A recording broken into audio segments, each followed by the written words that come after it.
Is about time that this organization gets serious about changing the way we operate around here. I mean, finally, we're embracing the rebuild and the possible tanking. This is what I've been asking for the past 3 or so years. I knew Bradley Beal wasn't the guy that was going to lead us to even a second round appearance. Mm-hmm. I was like, we need to just start over. The experiment failed. We got rid of John Wall, and we gave Bradley Beal all of that money. I said, no, this ain't going to work. I said, we need to do a complete rebuild. Just start over. We got rid of the GM. We bought in a new GM. We bought in different other front office guys that seem to have good reputation around the league. I was like, yes, we're finally on the right track. All we have to do is get rid of Bradley Beal, and they did exactly that. I love it. Play the song with your heart. Play the song with your heart. And one time. What is good, YouTube? This your boy Aaron. Brian. And this is the Courtside View Podcast. And we're back today. And wow. NBA offseason. You know, there's some people that said, oh my God, what are we going to talk about now? Well, if you're not familiar. It was me. I was those people. Exactly. If you're not familiar how the offseason works with the NBA, there's always something going on in the NBA. This is the time where a lot of noise from the end of the NBA season all the way to the beginning of NBA free agency. We're going to get a lot of news. We're going to get a lot of trades. We're going to get a lot of rumors coming out. And today, another trade was made. Well, not today, but you get the idea. Over the weekend. Bradley Beal. Or as I like to call him, Bradley Steele. But go ahead. Got traded to the Phoenix Suns. Didn't really have to give up much. The Phoenix Suns didn't really have to give up much. They didn't have to give up a first-round pick. They gave up a second-round pick. They gave up some seconds, I believe it was. And they gave up Chris Paul. And they got Bradley Beal. I'm going to pass it on to you. I want to get your reaction as a Wizards fan, and then we could talk about just the Phoenix Suns side of things. Your reaction to Bradley Beal finally gone from the Wizards. It is about time that this organization gets serious about changing the way we operate around here. I mean, finally, we're embracing the rebuild and the possible tanking. This is what I've been asking for the past 3 or so years. I knew Bradley Beal wasn't the guy that was going to lead us to even a second round appearance. Mm-hmm. I was like, we need to just start over. The experiment failed. We got rid of John Wall, and we gave Bradley Beal all of that money. I said, no, this ain't going to work.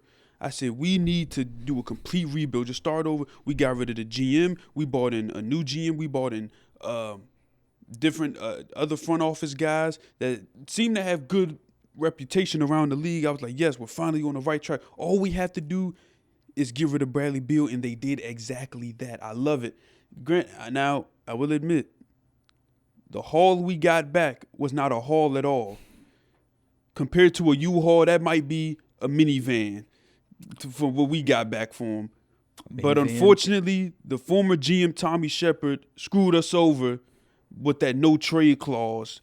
And I don't know why they give a minivan. That's being too nice. You know those cars. I think it's called a Fiat. Oh, that's wow. what you guys got, a Fiat back. Not no minivan, a Fiat. That was bad. But continue. But we really had no choice. I mean, we wanted the money off the books. We had to get back something.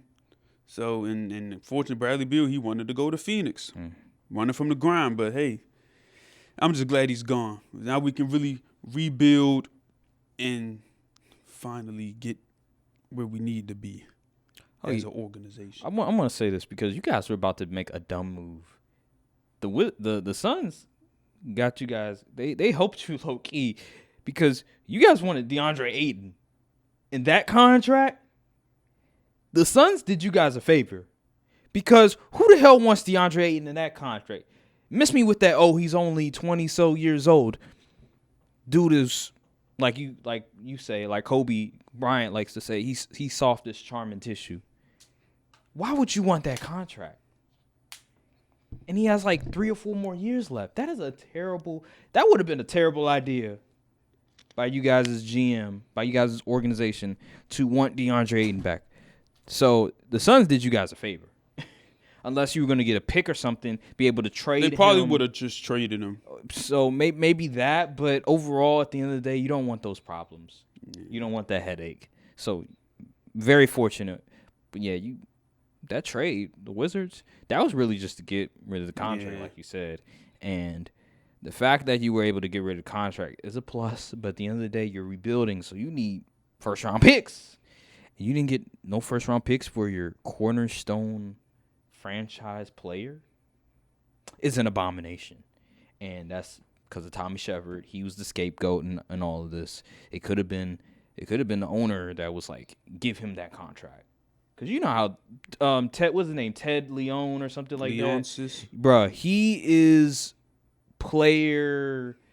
He's one of those owners that very loyal to the player. Unless the name is John Wall. But even though he did give him that contract. But Gilbert Arenas said it perfectly, like when he was talking about his situation with Ted and how Ted gave him that money and stuff like that because of just what he's done in the past. Did the same thing with Bradley Beal. And I think it wasn't Tommy Shepard that gave him Bradley Beal that money. It was the owner that said, give Bradley Beal that money. Because nobody in their right mind would decide. No, it was Tommy Shepard. It was him. He was the one that advocated? Yes, he said it. Wow. He said he gave Bradley Beal that no trade clause and all of that. He said he was the one that did that. What was the thinking process behind it? What was he thinking? Screw over the teams. That's what his thought process was. I don't understand why he would do something like that. I don't see the logic behind giving. You see, he's still unemployed. I do see that. Yeah. Yes, yeah, that was worst contract in the league. It is. But just, okay, the Wizards side of things, we get it. But let's look at the Suns side of things. So the Suns, they acquired Bradley Beal, gave up Chris Paul. They got also Isaiah Todd, but I heard he's not really good. He's not good at all. He is like 22 years old, but he's not really good. Can't even hoop in the G League, with all due respect. Wow. What pick did you guys draft him in? I forgot. I think he was like a late first, maybe? I guess. I don't know. But he was supposed to have some type of potential. It just hasn't panned out too much. He has potential like I have potential to be in to make it in the league. Yeah. But looking at the Suns side of things, here's the thing. So they're going the super team route. Listen, I don't care what anybody says. You, Xavier, anybody else. Oh, Bradley Beal, why they keep overvaluing Bradley Beal? We've seen him play. Bradley Beal's a third option is great.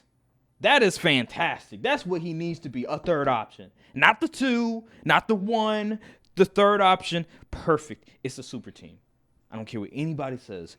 You have Durant, Booker, Bradley Beal, 3 all-star caliber players. That's a super team. 2 all-NBA guys and 1 all-star caliber player. That's a super team. Bradley Beal. What I'm concerned about with the Suns is it's not actually Bradley Beal or Devin Booker. It's Kevin Durant. Why? It's not because of his basketball ability. It's because of injuries. Kevin Durant. You should be concerned about Bradley Beal then. No, but I'm more concerned about Kevin Durant. Okay. Age, his ankle, his Achilles, like this foot. It can go out in any moment. And the fact that you don't have any depth. Right now they only have 5 players on the roster, I think it is. They're not going to have the ability to get quality role players. So you're going to have to play these guys high-level minutes. I don't know if Kevin Durant's body will be able to handle just the high amount of minutes for an 82-game season. Will Kevin Durant be available when it matters most, which is the postseason? And that's where I'm most concerned about. The regular season, the reason why you need depth is for the regular season. So that your star players will be healthy enough, they'll be fresh enough for when it matters most. Because we already know the star players are going to play 40-plus minutes in the playoffs.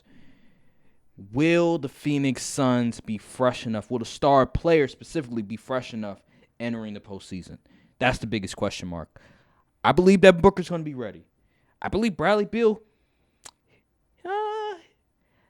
That one, he has been a bit injury prone, I will say. But is that because he played in a bad organization and he said, well, I got my money. I don't need to play all these games. Was that because of that? Or was it legitimately injuries? That's my thing. Because I know a guy by the name of Anthony Davis, played on the Pelicans. He missed some games. When he went to the Lakers that first year, he was dealing with some injuries. He was playing hurt, and he played majority of his games. Once he won that chip, next few years, he's been kind of injury prone and stuff like that. So is that the case with Bradley Beal, where on the Wizards, because he got his money, because he was secure, because he's the franchise guy, because he was playing on a bad team, he decided, I'm not going to risk injuring myself even more on a bad squad. Will he decide to play more games than he's done in previous years because now he's on a championship caliber team? I would say yes. I believe he will play more games. The onus falls back to Kevin Durant. That's who I'm looking at the most because he's been injury prone these past 4 years. Ever since 2019 against Toronto, he's been injury prone. Will he be able to hold up to the very end? That's my biggest question mark. And if he can, if the 3 stars can hold up the entire season, they're going to be a problem. But if they can't, which is a risk, that's the risk you play, then I see this as a collapse. A bad decision by upper management to take this risk because it hasn't panned out these past few years. The super team model has not panned out. Why? Because a lot of these players aren't in their prime. But the thing is, Bradley Beal and Devin Booker aren't in their primes. I think that's the difference. Kevin Durant is not in his prime. I'm gonna say it. Kevin Durant is not in his prime anymore. Physically speaking, he's not in his prime anymore. So that's concerning. And he's the best player.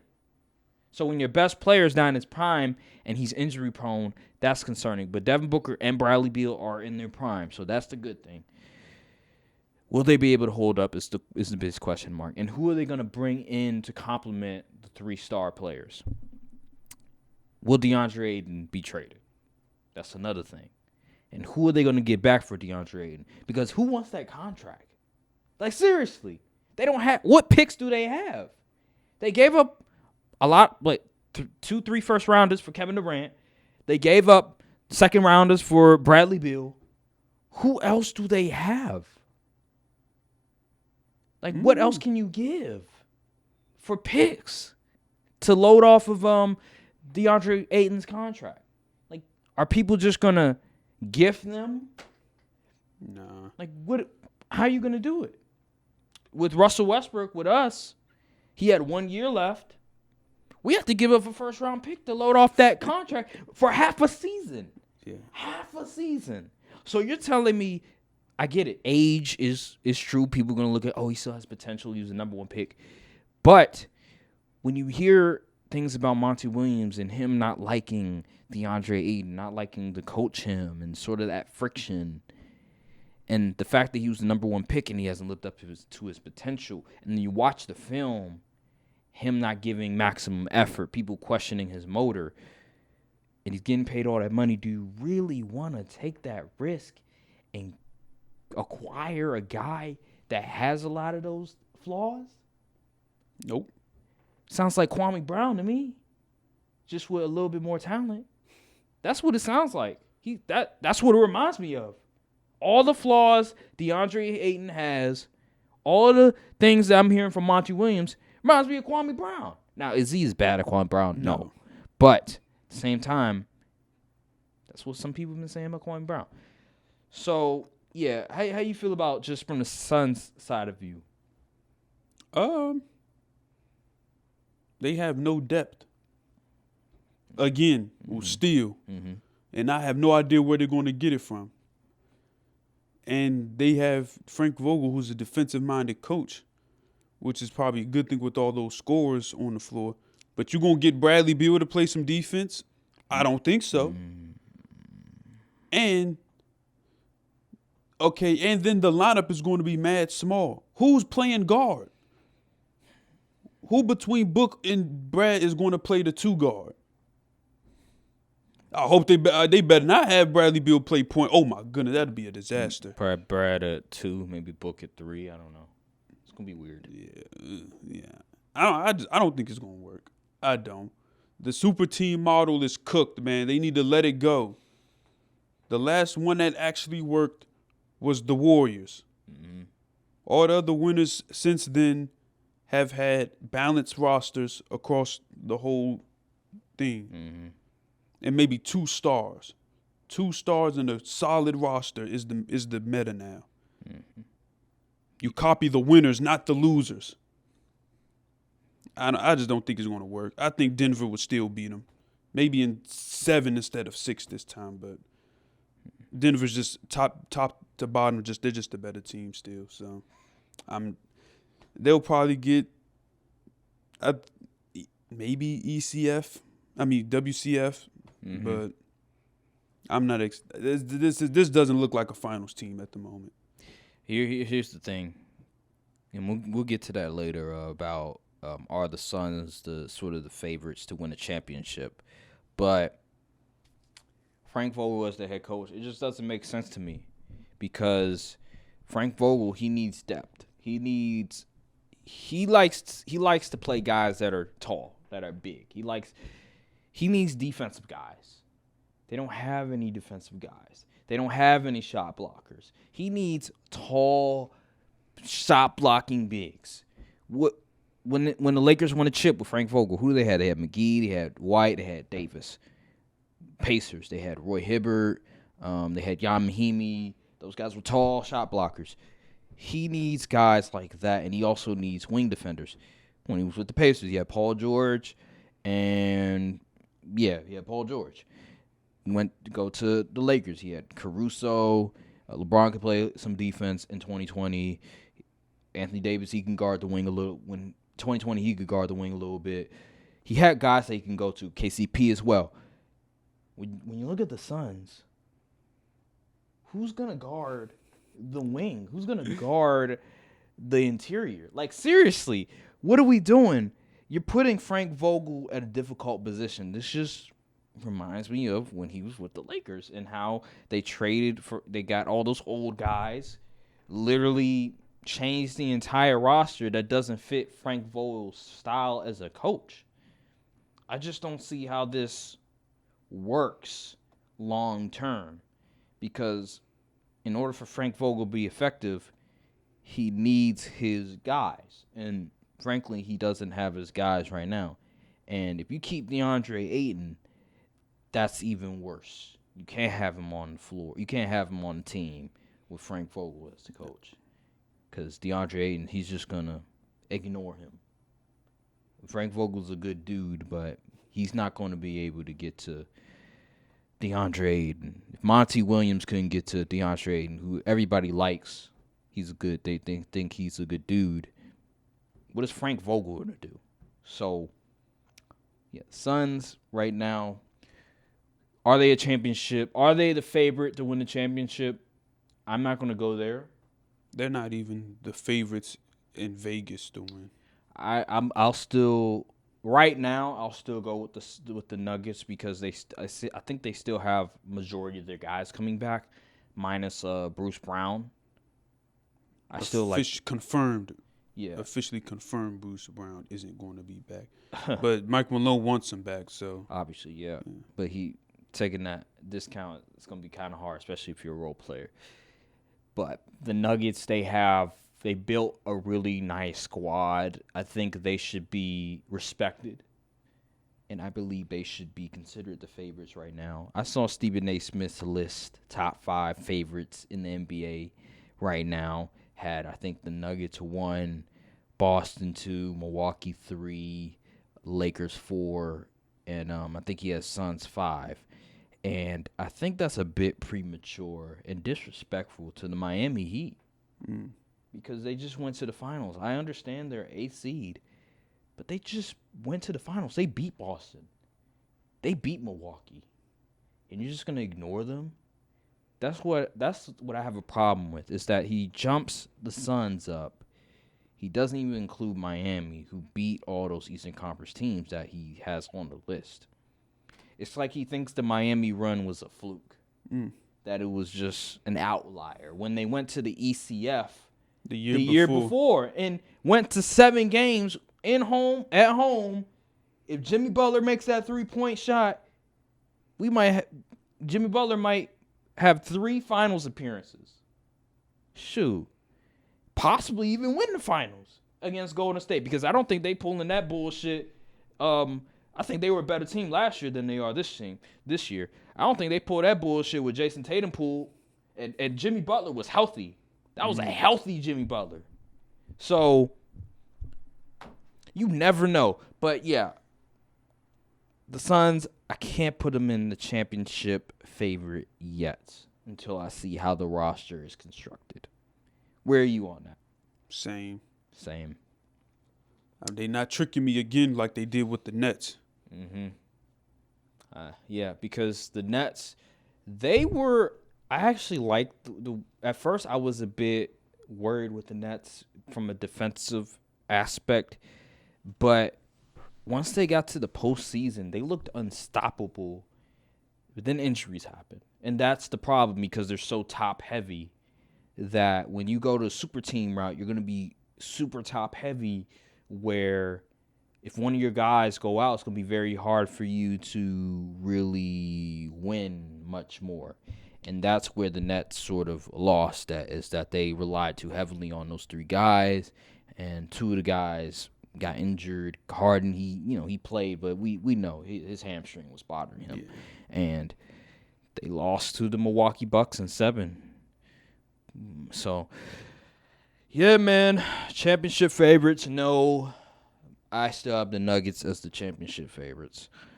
So let's see here. Next things on the list. Damian Lillard. He's been in the news for these past few weeks, ever since the season has really ended. And there's a report that's saying Damian Lillard wants to stay with Portland. Now I heard another report that says Damian Lillard doesn't want to play with young guys.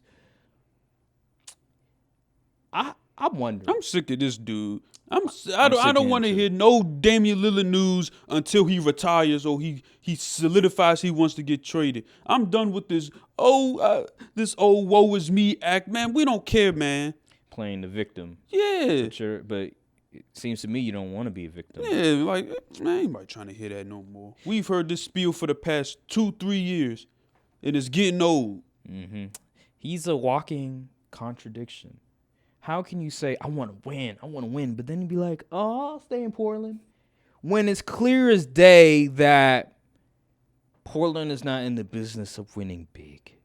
You know that even if they do trade the 3rd pick and get another all-star, you're still not going to win a championship. You're still not good enough. So what are you talking about, Dame? Oh, I don't want to play with young guys. I would like to see what Damian Lillard will do if they drafted Scoot Henderson or Brandon Miller. I want to see. Are you going to demand a trade, Damian Lillard? Let's see what happens.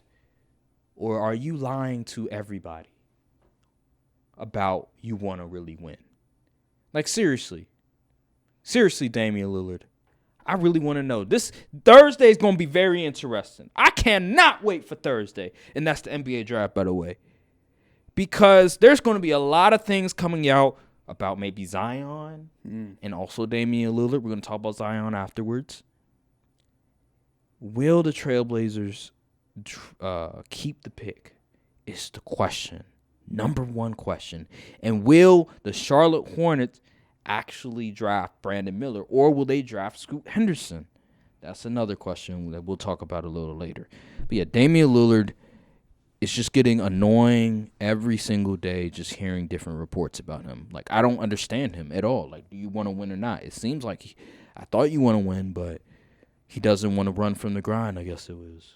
He wants to stay in one organization. He thinks he's that good. He's that good where he can be the number one guy and they can win a championship. I hate to say it, Dame. You're not that good where you can carry a team to a chip. You're going to have to be the number 2. I don't think you can be a number 1 guy and win a chip with Damian Lillard. I'm sorry. Am I wrong for saying that? Unless you have like a Jimmy Butler type of player alongside him. That could work. But Jimmy Butler not coming to Portland. You're going to have to go to Miami.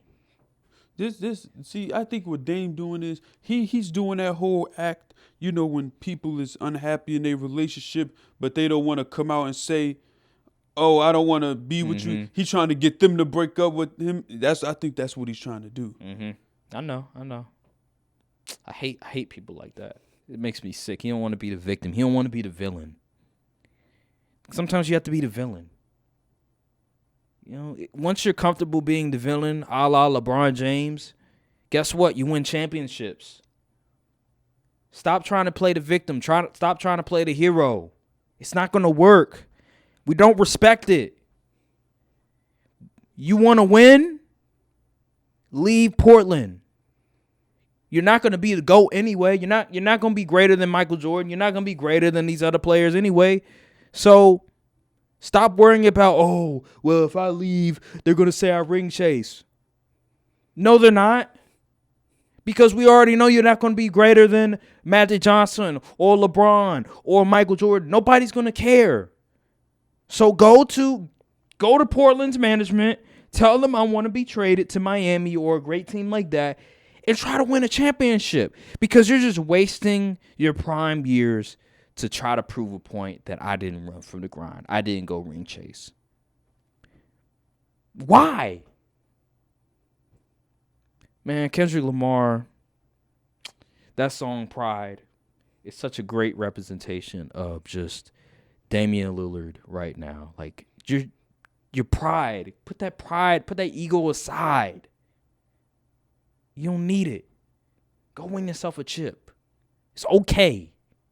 Nobody's gonna bash you. Anywho, any last words on Dame, or are you good with that? Nope. All right. Well, let's go to Zion now, because Zion's also been in the news. Well, he's been in the news for the last few weeks as well. So I've just been hearing so many more reports about just Zion possibly being traded to upper management after the news came out about him and that girl and the other girl and the other girl. They've just had it with Zion. It just seems like they're not very fond of Zion, and I also heard that Zion may be traded Thursday. Let me ask you this. Will Zion be traded at all? Do you think he'll be traded this offseason? No. Why?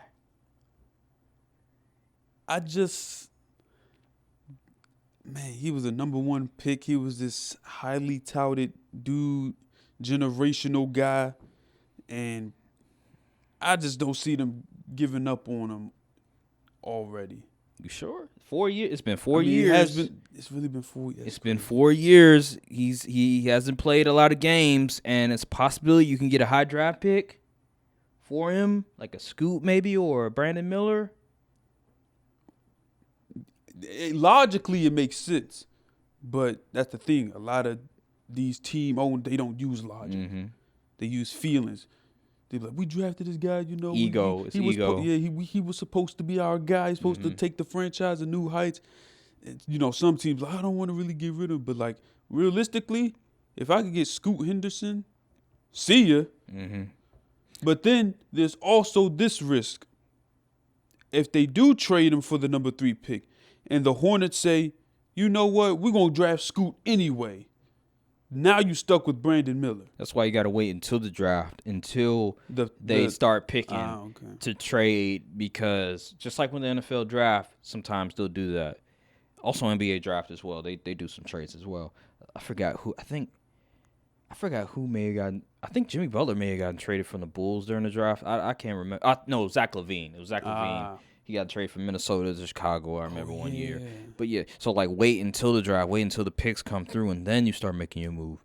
So that may be the case for the Pelicans, where they'll just wait until after the Charlotte Hornets make their pick, and then, okay, we'll decide, all right, we'll trade Zion for so-and-so pick. I'm just hearing so much noise with Zion. I feel like the writing's on the wall. Mm-hmm. I think this relationship has to end. I believe they will trade him. He was a good dude.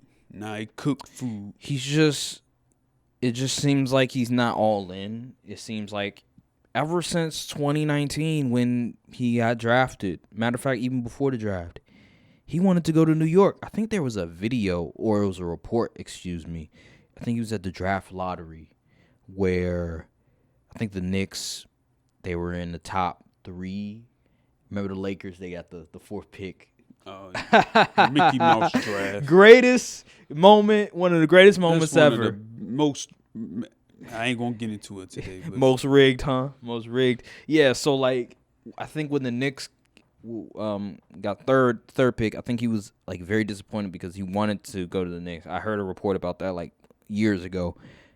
Ever since then, there's always been something going on between Zion and the Pelicans. I never thought that he was really wanting to be there. And I think now it's sort of, we come to the point where it's time to start looking at somewhere else, because this is just getting nowhere. You're not really moving forward. It's a distraction. The team, they're trying to win. They were the number 1 seed when their team was fully healthy. But if your star player is not healthy, then what are you really doing? I think it's time to move on. I think the Pelicans will eventually do it. I know David Griffin, he had a conversation with Zion. I don't know what that conversation entailed, but I think Zion would prefer to leave. He does not want to be there anymore. But then again, Portland, of all places, shoot, that might be worse than New Orleans. Really? Why you say that? Cause not like from like a city stand. I'm talking like from a basketball standpoint. Why you say that? It's Port. But you got Dame though. Dame is going to ask for a trade if he sees Zion walk through them doors. I mean, his point. Okay, well, I don't know. He gonna be Dame like, is weird. He gonna be like, I asked for no young dudes, and you gonna bring me a young dude that can't even get on the court. I think when he means young dudes, I think he probably means like unestablished, like a first year, like a rookie or something. That's unestablished guys. Like if they traded for Paolo Banchero or a talented guy like that per se, I think he wouldn't be mad at it because he knows like his potential, his ceiling is very high. And Zion as well, if he gets right. But yeah, Zion, I think I believe they're going to trade him. It's just a matter of when, and I think they'll trade him during the draft when they know that Brandon Miller's probably going to get selected at 2 and Scoot will be at 3. Because I just can't see Portland deciding to keep the pick and then keep Dame. That just doesn't make any sense to me. Because then I'm looking at Dame like you're crazy. Like you're not about what you say. I'm gonna start looking at Dame like that, and I'm gonna take him as a joke. Oh, seriously, I'm gonna take him as a joke. No disrespect, but in terms of basketball, not as you as a person, but in terms of basketball, I'm gonna take you as a joke because I thought you were about winning championships, and you came across that way, but I guess not. So Zion will be traded. That's my prediction. So let's transition. So what happened was breaking news, by the way. Yeah, breaking news. It's about an hour late, but yeah. So actually, I'm gonna read it the tweet verbatim. Go verbatim. ahead. Oh my. The tweet says. All right. This tweet says the Trailblazers are prepared to make a significant offer to Miami Heat for Bam Adebayo, per Jake L. Fisher. So this makes stuff a little more interesting as far as the pick goes, because maybe Dame would be okay with a scoot type player at 3 if they can land Bam without giving up that 3rd pick. Mm-hmm. But what could the Portland offer for Bam that the Heat would like?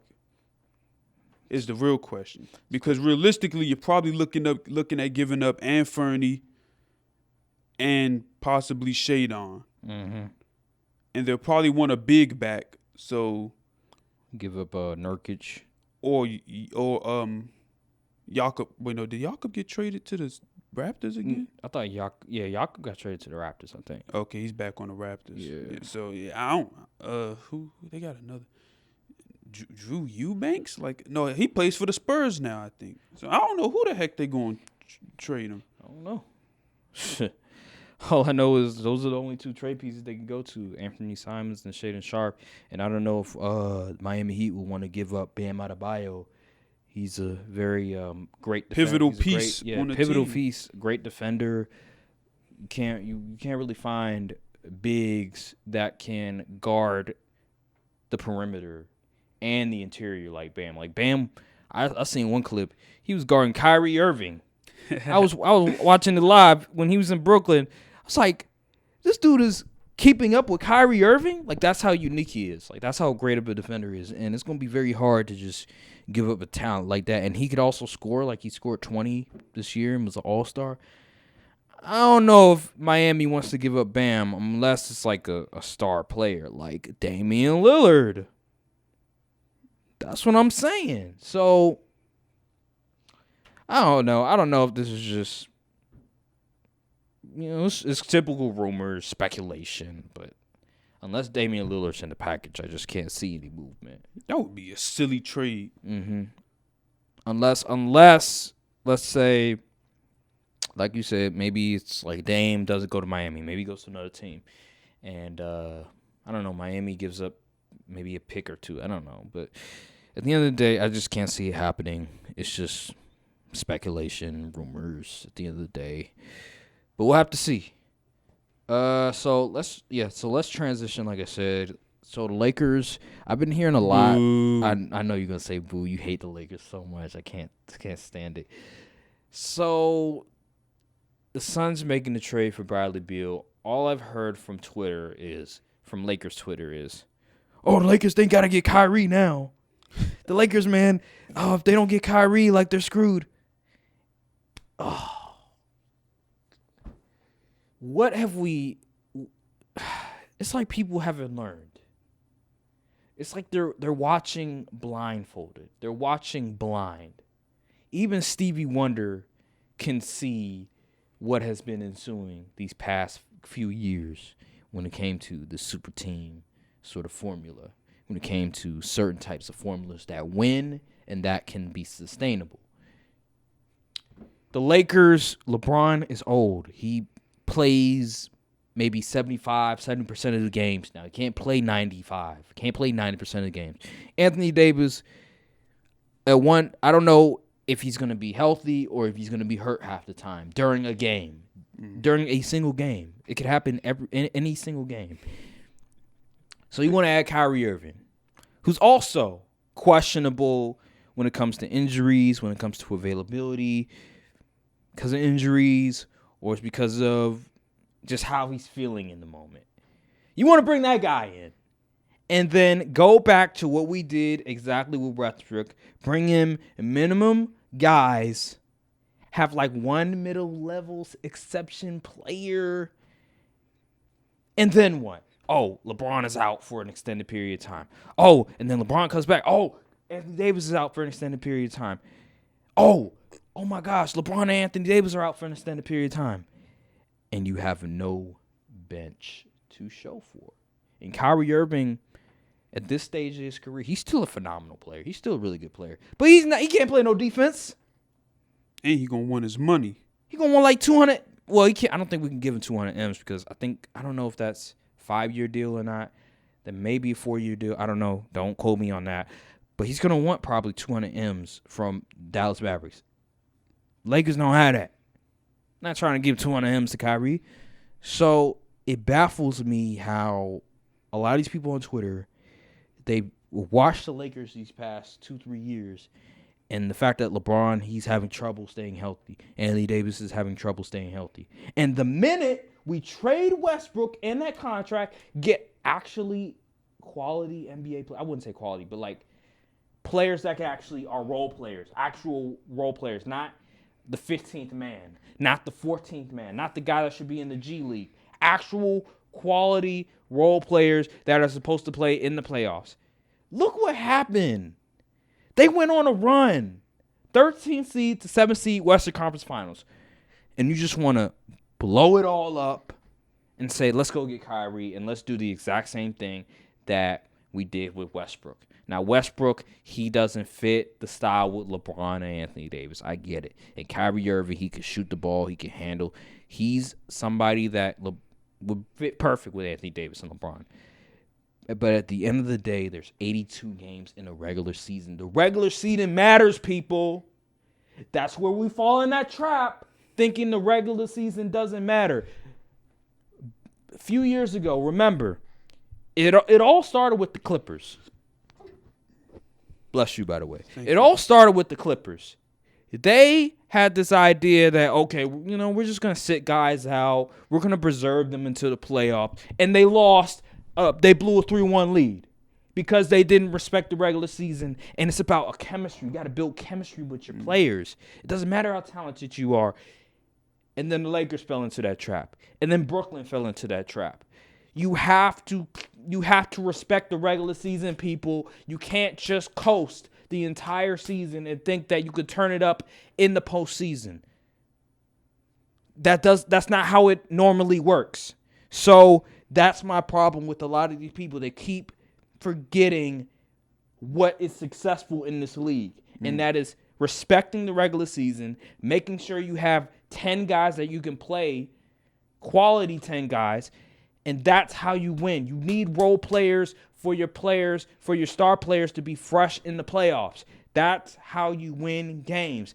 Bringing in Kyrie Irving, who's a question mark health-wise and availability-wise off the court, is bad in itself. That doesn't make no sense. Re-sign Roy, re-sign Austin Reeves, and try to find some other pieces. You have a first-round pick this year. Try to do something with that instead of trying to take the easy way out and try to think that, we can just get another star and microwave ourselves to a championship. That's not how it works. Rob Pelinka did the right thing. He found a piece that, his value was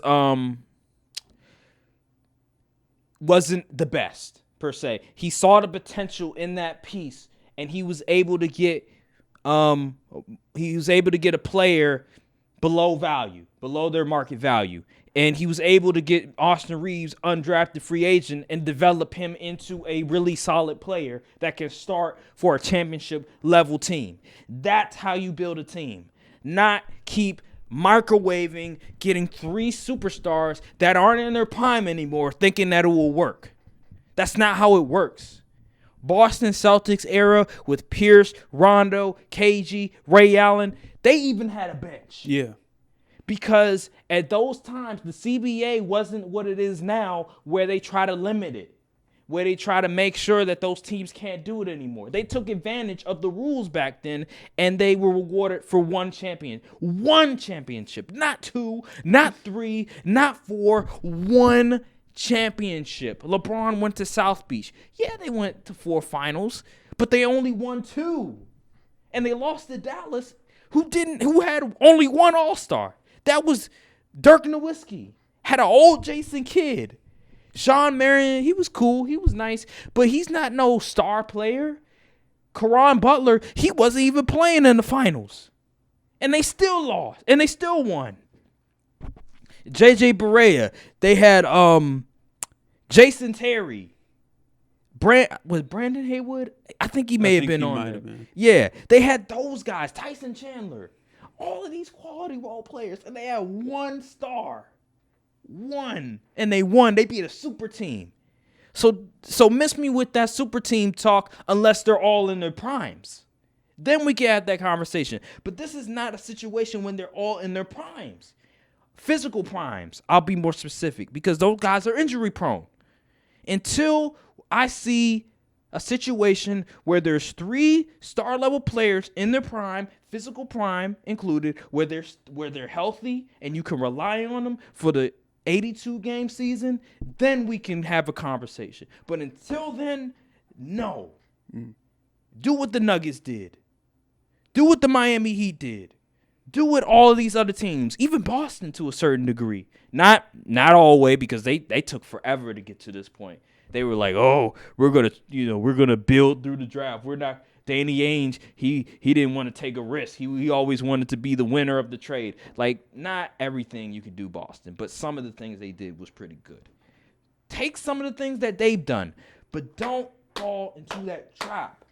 The Suns will learn. They're gonna learn the hard way by trying to microwave a championship. They're gonna learn the hard way. Build through, get quality role players, build through the draft. So how you feel about that idea of, the Lakers, should they trade for Kyrie now that the Suns got Bradley Beal? No, I don't think they should do that at all. Because first of all, it seems like to me Kyrie wants to stay in Dallas because he's been trying to recruit people to come play with the Mavs and everything. So I don't know where they got this notion that the Mavs just like, okay, take Kyrie, or that he would even be. So okay, I'm trying to think logically here. For those Lakers fans out there that want Kyrie so bad, you would have to sacrifice either Austin Reeves or Rui Hachimura and D'Lo in order to make that happen, right? Like, you would only be able to sign one of those dudes. When you could sign 2 of those dudes, find a quality guard, a quality point guard for a cheap deal that could maybe come off the bench or even start in free agency or in the offseason, you would rather risk that pairing that was really your weak spot in the playoffs just so you could get a ceiling raiser, but he doesn't necessarily raise your floor. That it doesn't make. This is why these people would be terrible GMs. Yes, they would. They think it's 2K where you could just turn the injuries off in the settings and my league and you'll be straight. They don't watch the games. They watch highlights. They just go on social media and watch like certain clips. They do NBA discourse, NBA spaces. That's what they do. Oh my goodness. I was listening. I already told you about this Clipper space where this is how I know there's a lot of people that don't know ball. So like, this guy was like, "Oh, the Clippers, they could really use Mike Conley." And this is back when people thought Mike Conley was ass. He was right. That's exactly who they needed. And people were laughing at him like, "Oh, Mike Conley is washed. He's trash." But then later on, you see Mike Conley get to the Minnesota Timberwolves, and you're like, "Damn, this dude can still hoop." Yeah.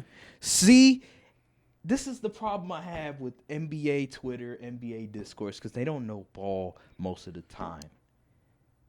They don't watch the games, because if you watch the games, you will understand that whole model doesn't work anymore. If those players aren't in their prime, if those players aren't playing most of the games, then don't take the risk. And in this new CBA, it's going to be very hard to construct a roster, a championship level roster, if you're going to have 3-star players, because they're all going to want a lot of money. So what's the point? Why? They're like, "Oh, well, when the role players don't show up in the playoffs and LeBron and AD are going to have to play 40 minutes, watch what happens." Okay. All right. I'll take that risk. Because at the end of the day, that's what a lot of times that's what's going to happen. The star players are going to have to play 40 minutes in the playoffs. That's why you preserve them. What I mean by preserve, I mean don't play them 40 minutes in the regular season. That's why you have role players in the regular season. And you also don't end up the 13th seed and have to claw your way back this latter half of the season. Yes, Kyrie Irving, his ability to close in the fourth quarter is exactly what the Lakers need. That was the problem.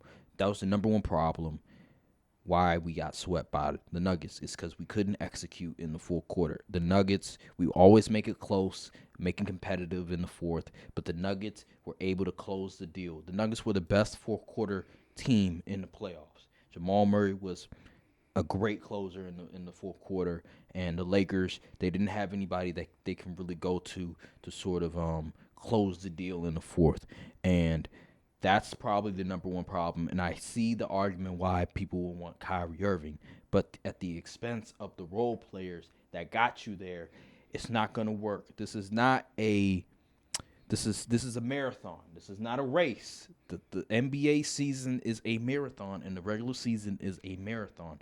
In order to get through that marathon, you're going to need guys that are pretty solid at their role and know their role in order to get to the promised land. You get quality role players for the regular season, and then your star players take it home in the playoffs. That's normally how it works. You look at Michael Jordan, you look at Scottie Pippen, you look at Shaq, you look at Kobe, Magic, Kareem, you name it.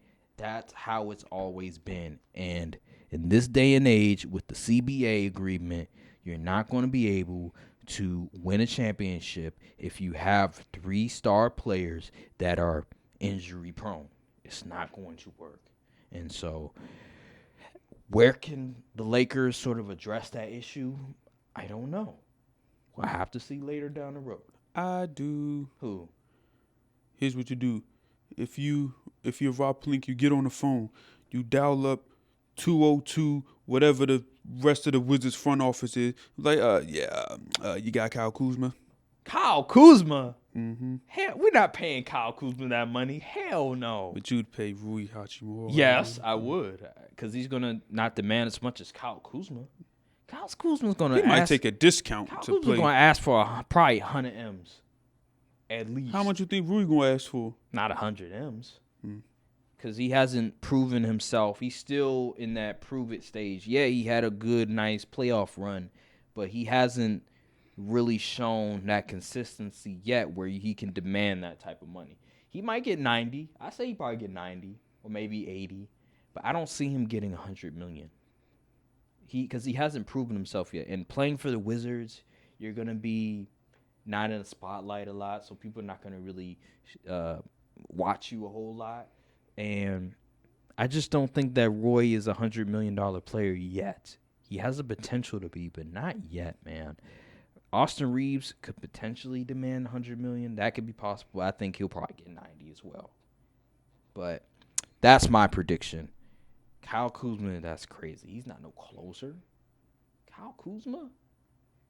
You sure? Yes, I'm sure. Kyle Kuzma, a Have closer? you watched the Wizards game? Bro, he was on the Lakers. I've seen him play. I've seen him on the Wizards too. A closer? I ain't see I've seen him hit some crazy stuff in the fourth. I've seen him too. He's hit some crazy stuff with the Lakers, but a closer? Come on now. When the games went down to the wire, the ball was in Kuzma's hand a lot whenever Brad wasn't on the floor. Yeah, when Brad was on the floor, of course, because Kyle Kuzma's the number one guy on the Wizards. But on the Lakers, you think LeBron is just gonna say, "Hey, Kuzma, close this game for me"? No. You think the guards on the Lakers, Austin Reeves and whoever it is that's going to be on there, you think they're going to be like, oh, yeah, Kuzma, close the deal for us? If Dennis Schroeder comes back, you think Dennis Schroeder going to be like, hey, Kuz, close the deal for us? Hell no. They're going to be like, man, get out the way. Set the screen for me. That's what they're going to do. They need a guard that can close for them. That's what they need. Good luck finding that. I don't know who it is. That's the question. Good luck. Because the Nuggets, they have Jamal Murray who can close. The Suns, they have Devin Booker that can close. The Heat, they have, before the finals, Jimmy Butler, he could close for them. Boston, Jason Tatum's supposed to be a closer. I don't know if that's still the case anymore. The Clippers, they have Kawhi if he's ever healthy, which is a rarity.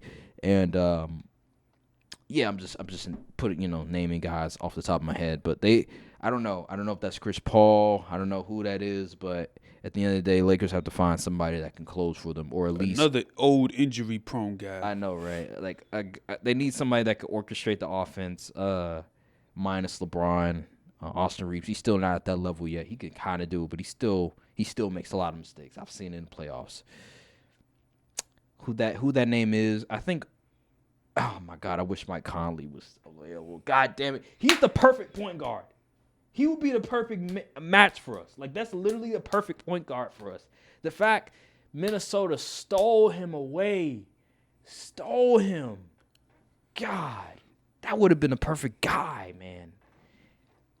But Minnesota Was he included with the Gobert trade, or they got him some other way? I think it was a 3-team, maybe. I think because I remember D'Lo went to L.A. I think maybe Utah. Oh, he was in that trade. Yeah, I think it may have been a 3-team deal or something. Okay, I I can't see. remember, but I think that may have been the case because he was with Utah for a little bit, and then he got traded to Minnesota.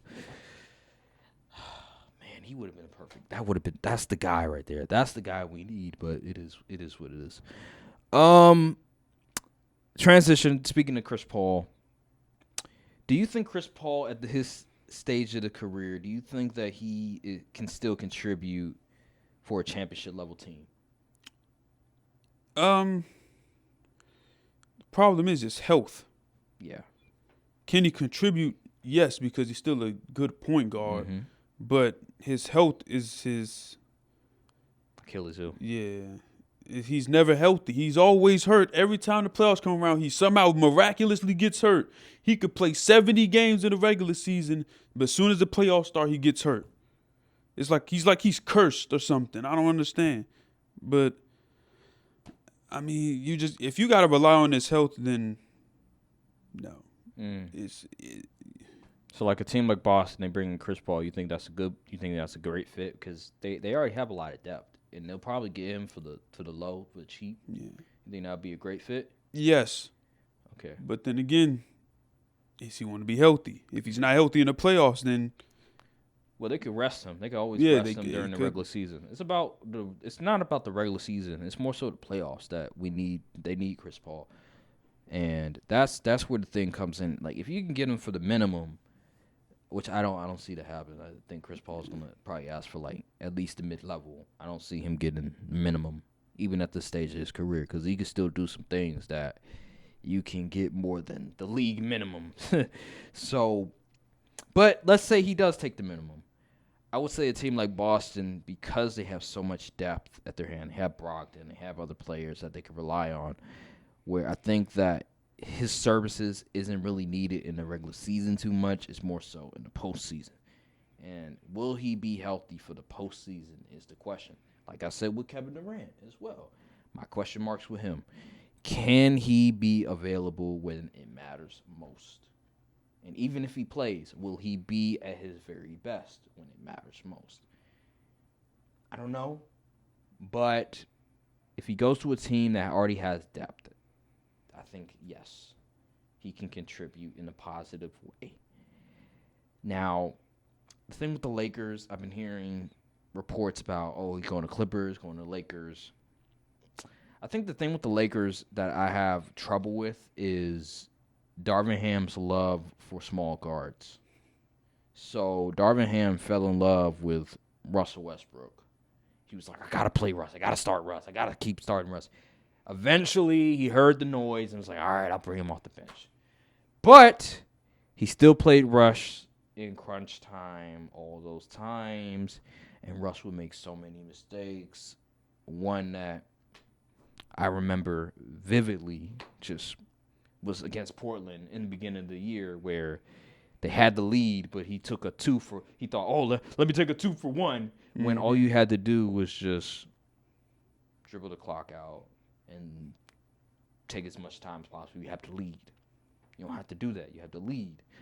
So that's where my concern is. It's not necessarily, LeBron and Chris Paul and LeBron fit. It's more so the head coach, him loving small guards, him loving players that were once really good, like Russell Westbrook.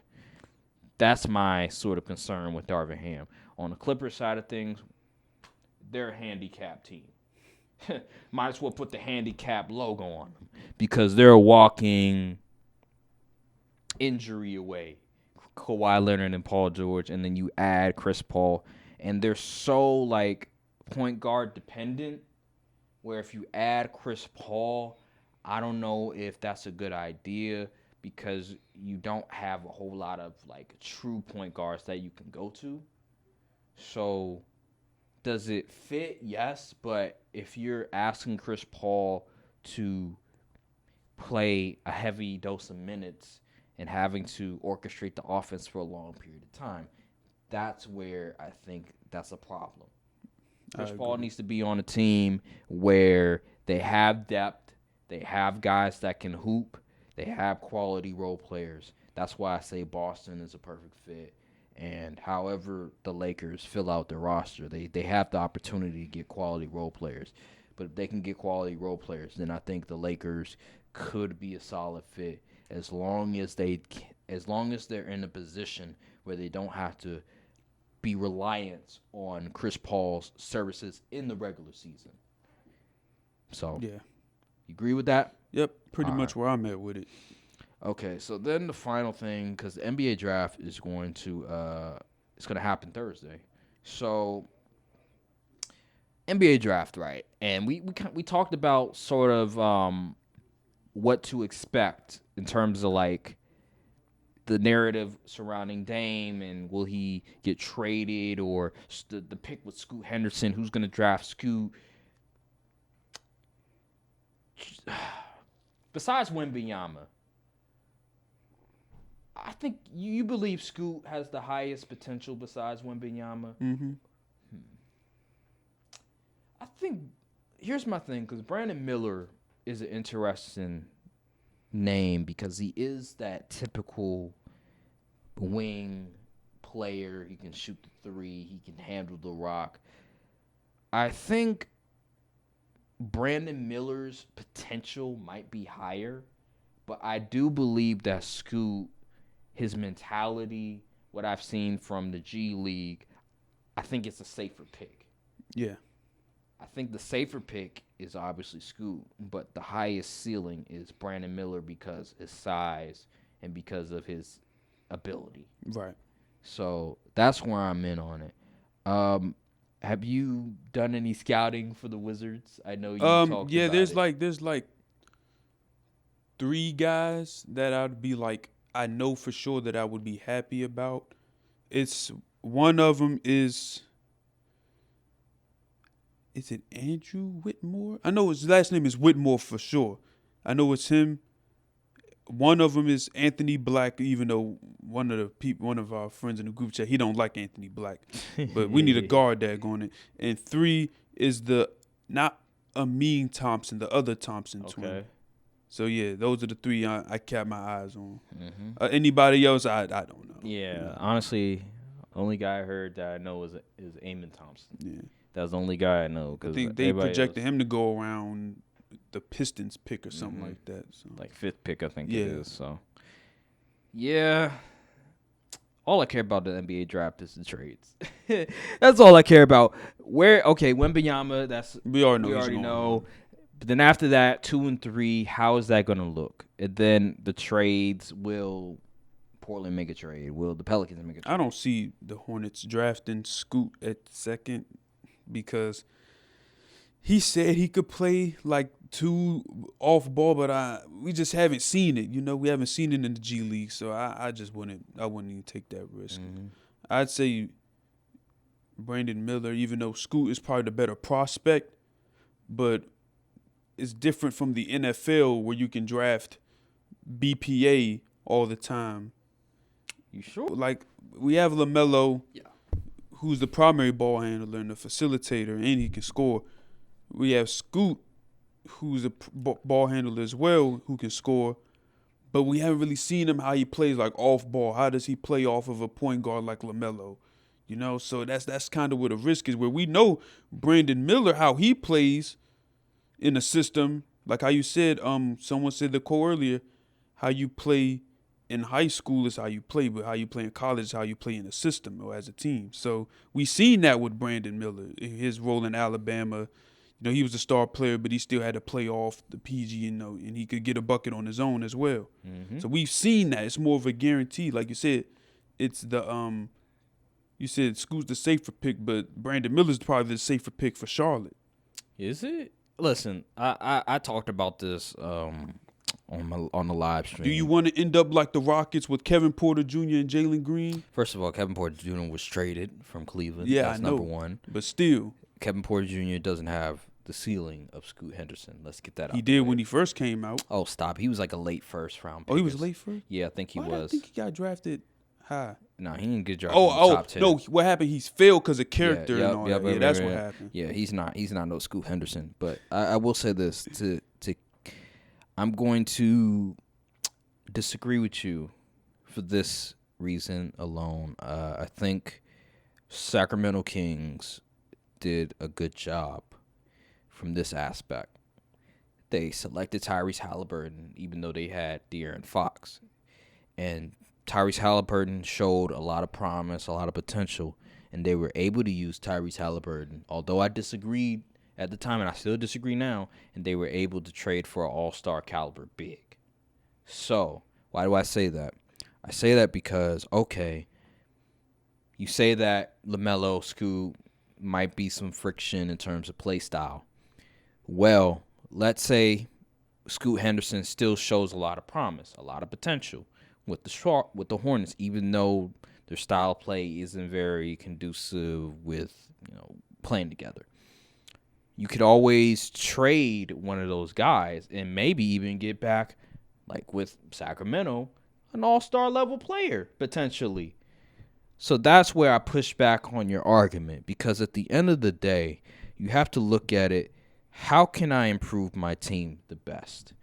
How can I add as much talent as possible? And if I draft this player and he shows a lot of promise and they don't gel, both of the franchise guys that we think are franchise guys don't gel together, that's cool. But as long as he's showing potential, showing that he can be at that all-star level one day and we can actually trade him for another all-star, that's a win at the end of the day, and I would take that risk 10 times out of 10 any day of the week. That's why I wanted the Warriors to select LaMelo instead of James Wiseman. And they took that. I think nearly everyone did. No. The group chat we're in, some people were like, oh, no. Draft James Wiseman because he fits. That's where the Warriors fell into the trap of draft for need instead of going best player available.